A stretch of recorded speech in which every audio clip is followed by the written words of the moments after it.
Hello and welcome to another episode of Hair Bear Reads Reddit. And if you found your way to my cozy little corner of the internet and you like a story or two, sit back and relax, have a listen, have a laugh, take your shoes off and set a spell. Now, something about me is I like symmetry. I like stories that have a beginning, a middle, and an end. I find conclusions to be satisfying. Now, we all know that Reddit has a lot of drama and intrigue, but when it comes to actually having a satisfying ending, it doesn't always scratch that particular itch, which is why when I want a nicely rounded story, I head over to r/best of Redditor updates and look for that little concluded sign and read on. And when we find a best of story that came from Am I the A-hole and we get to actually judge someone in the process, I'm in. So we'll start our video today with a post from Choice Evidence 1983. Am I the a-hole for telling my husband I wouldn't have married him if he didn't have the job he has? Originally posted by Throwaway Wouldn't Marry. I, 38 female, have been married to my husband, 39 male, for 10 years. We are both doctors and have made pretty good life for ourselves and our kids, 8 male, 6 female, 5 female. I didn't really grow up from a lot as my mom was a single mother, and because of that, I was always taught to really know your worth. So when I decided to continue my education and become a doctor, I promised myself I wouldn't settle, and I met my husband in med school. Anyways, on to the point of the post. Me and my husband were mostly just hanging out watching a movie, and the main character is a woman who has been abused. I pointed out that she shouldn't have settled for such shit people in the first place. My husband asked me what would be settling in my case, and I gave him an example saying that I probably wouldn't have married him if he didn't have the job he did or was not accomplished. When I told him that, I could tell his feelings seemed sort of hurt because his smile kind of fell. The rest of the movie we watched in silence, and that was just that. Everything's really fine, but it's still in my mind, so I'm just gonna ask here if I'm the asshole. I'll include any extra info needed. Edit for information.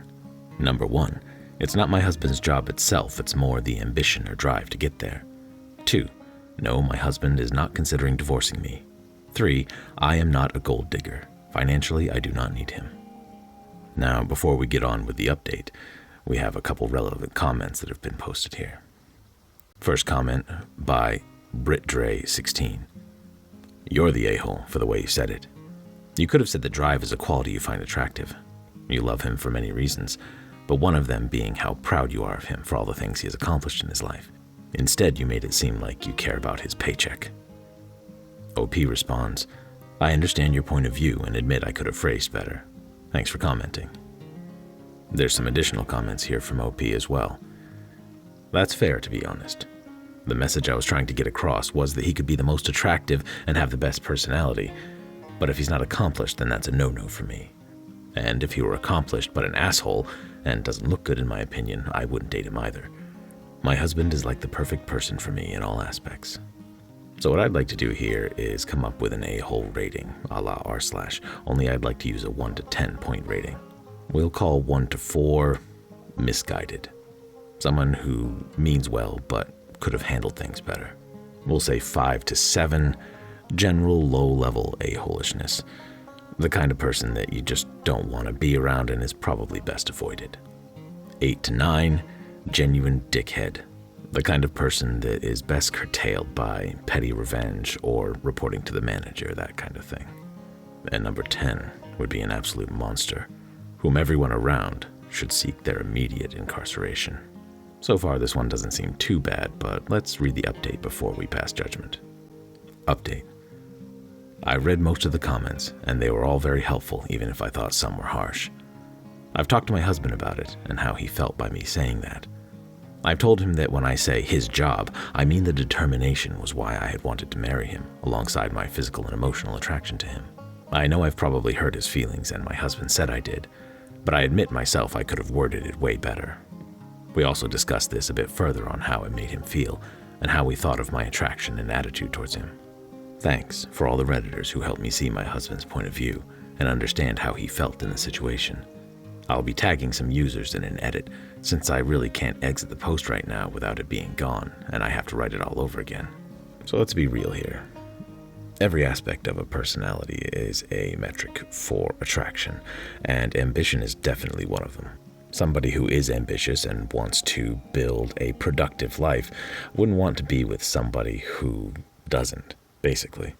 Now, that being said, OP was a bit harsh, and the husband even admitted how she put it hurt his feelings. So I'm going to give OP a very soft 1 out of 10 a-hole rating, just because she could have put it better. But the fact is, they did talk about it later, and they came to a better place, and that is the most important thing. So, well done. Our next post is from Steal My Memes, It's Okay, originally posted by One Spooky Potato in r/anti-work, and it's titled, I quit my job 2 weeks ago, and they reversed my final direct deposit without notifying me in retaliation. Now, I don't know what country the original OP comes from, but I believe that's illegal. I'm fairly certain it's illegal, at least where I am. But even so, this is the kind of post I would be hesitant to read, but for the fact that we are, again, in best of updates. So I think we can expect a satisfying ending here. And the post seems to be in the form of correspondence between OP and their former boss, with the standard unreasonable person's name of Karen. And it begins, from Karen. OP, I received your voicemail message. Here are some facts to help you sort things out, as you asked. Speaking of notification, you weren't concerned about providing us with a 2-week notification, as is standard with employment, when you decided to let us know within a couple of hours of your shift that you were quitting without any consideration of your coworkers. You did not return company property, keys and shirts, since you worked less than 3 months. And not to interrupt Karen's flow, but it seems to me that if someone is working there for less than 3 months, it would insinuate that they were there on a probationary or temporary basis. So why would you need 2 weeks notice? This is already bullcrap. Anyways, let's continue. We paid you for hours of at-home training, remote training, and 2 weeks of training in the spa, only for you to quit 2 weeks later after that. Within those 2 weeks, you had 2 call-outs, a complete waste of time and money for the business. If anything, you owe us money. Hope this helps. Karen. And OP responds. Karen, some facts to help you sort things out. 1. I am one of 6 employees since August to quit without notice. This isn't a me problem. Maybe check in on your manager. Lindsay, maybe stop blaming all your wage slave employees for once. 2. I've been sick with a kidney infection, which is a result of the bladder infection I had to contend with that I had to call out for on the 9th. I've had bigger priorities than turning in 2 black shirts and a set of keys that nobody told me getting my last paycheck would be contingent upon for hours that I worked. I thought with you being a nurse that maybe you'd have some compassion, but some things are more clear to me now. By the way, compassion or no compassion, I worked those hours and you are legally obligated to pay me. 3. Yes, training is paid. Whether from home or in person, you are required to pay employees for all hours they work. I owe you nothing. Your business owes me my final paycheck. Also, get your dates right. I finished my training a full month before I quit. Withholding an employee's final paycheck is considered wage theft and is illegal. See, I was right. If this is not resolved by tomorrow afternoon, I will be in contact with the Ohio Attorney General Office and my parents' lawyer, as well as filing a complaint with the Ohio Department of Commerce. My partner will be by this afternoon to drop off my keys and shirt to you, as I am too sick to do, since you seem to think those items are worth taking over $300 that I earned away because you're angry about how I quit, which again is against the law. Hope this helps you make better choices. OP. This is exactly what you need to do if an employer tries to pull a move like this, by either withholding it completely or withholding it in any way, saying you need to come in to pick it up rather than send it to you. Move to the legal route every time, and that you won't have to do anything because they know it's illegal. It's a bluff. As soon as you call them on it, they will send you your money. Update. She folded like a house of cards. See, what'd I tell you? From OP's employer. So many things I could say in response, but don't want to waste my time with it. We will pay you. Have no energy or time to fight this. Sure.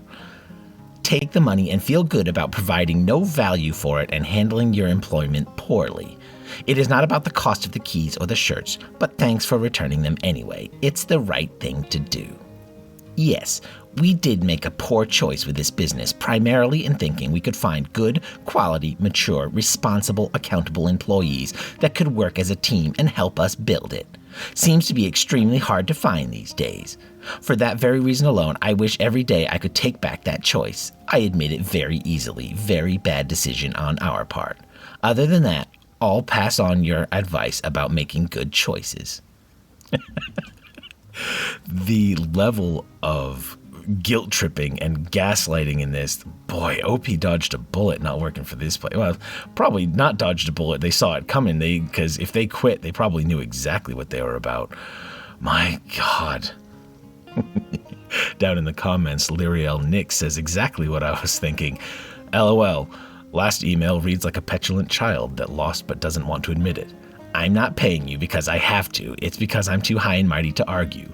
Right. I also agree with Lulu Proper, who says, since Karen was so kind as to put it all in writing, OP should contact the state anyway, as they are not the only one this business has cheated. Once that rock gets kicked over, all kinds of things can be found. Yeah, this isn't the first time or the last time they're going to try to do that, so totally agree with that. Do you have a story of your own about getting the best over an unreasonable employer? Have you ever made a stance that you're not confident in, and you're not sure if you're the bad guy? Leave the story in the comments and share it with us. And if you like this video, make sure to slap a paw on the like and subscribe button. And hopefully, we'll see you all in the next one. And until then, take care, be good, and bear up.